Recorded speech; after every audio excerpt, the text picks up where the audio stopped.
Pablo Navarrete from the Department of Geography and Environment here at LSE. Thesis, From Survival to Social Mobility, Supporting the Informal Economy in Santiago, Chile. Now, a lot of people would say about the informal economy, close it down, as far as I can tell. That's the sort of thing that World Bank type people say. The neoliberals might say, so destroy the life of everybody in the formal economy that you can't tell any difference, and that breaks it down. And the old Marxists say, look at all those exploited workers. You seem to say, fab space, let's build it up. True or false? True. So what I have seen is that a lot of municipalities, they are actually supporting the formal economy based in the ground of social inclusion. Mm-hmm. So what happened when you have the interview with them is that most of the people, they didn't decide to come to the informal economy, but actually they were excluded from the formal market because they got unemployed, because people got too old and they were not accepted in the formal market. And so what doing the municipalities is just saying, okay, we have these people, they are doing a good job. Some of them, they are producing great products. Let's support them. Let's develop these enterprises. But normally what would happen is that there'd be an argument to keep them, but to give them the supports that flow from being part of the formal economy, supports for them, and also that would produce the tax revenues for the functioning state. It seems to be a little odd that a municipality, and I agree with you, they do this, should collude in something which is out with the regulation that is, after all, their prime purpose to enforce. Okay, first of all, I think we should look at the working condition not only in the formal economy but as well in the formal economy in developed countries.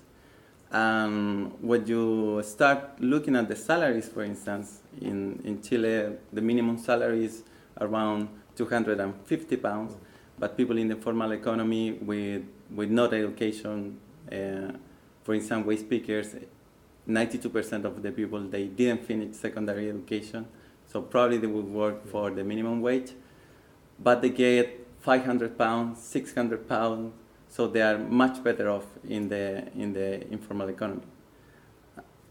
But there's a price paid by the state for that, foregone tax revenues, poor standards. You're not going to persuade me that the informal economy gives them better protection than the formal economy?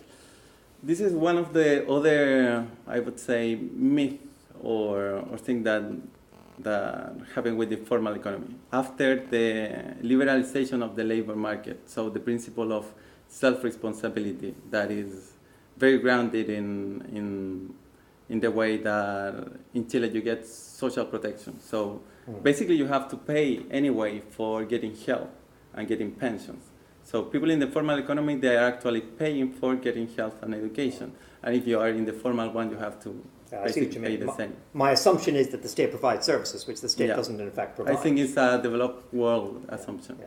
There's an interesting, I think, paradox in your work. You adopt quite a pragmatic approach on which municipality works, which does not work. You look at a whole bunch of ways in which they interact and you're distilling a best practice. But I think another part of you really cares about the dignity of workers. And dignity is something which the pragmatists would laugh at. You know, what is this dignity? Dignity is some sort of sense of the inevitability or the immutability of good or something. Which are you? Are you a pragmatist or are you a sort of, I don't know, Reformed Catholic or something who believes in dignity, the dignity of man?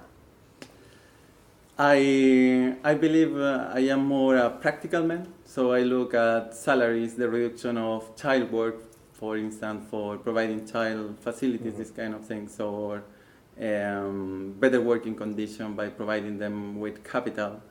But what I get a lot from the ground is about the discourse about dignity. Yeah. So that's come from the bottom up. Yeah. And so this idea of recovering the dignity of work, one of your phrases, is reporting what you've heard people say. Yeah. And I think it's a responsibility as researcher, not only bring what interests me, but as well bringing what people want to say about it. Do you think what you do has any relevance outside San Diego? Do you think you can roll it out? Is the kind of work you do something you could take to another city? Or is it pretty specific to the space you're in? I would say there are some things that can travel well. For instance, the process of interaction with the informal economy, learning it, what could be a good way of increasing productivity.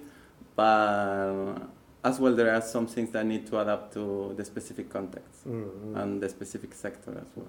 Well, a person like you could be a social worker on the ground, you could be a trade unionist, you could be a politician, there are a lot of other things you could be. They would be all focused on the same thing. Why, if I may say so, why on earth are you an academic?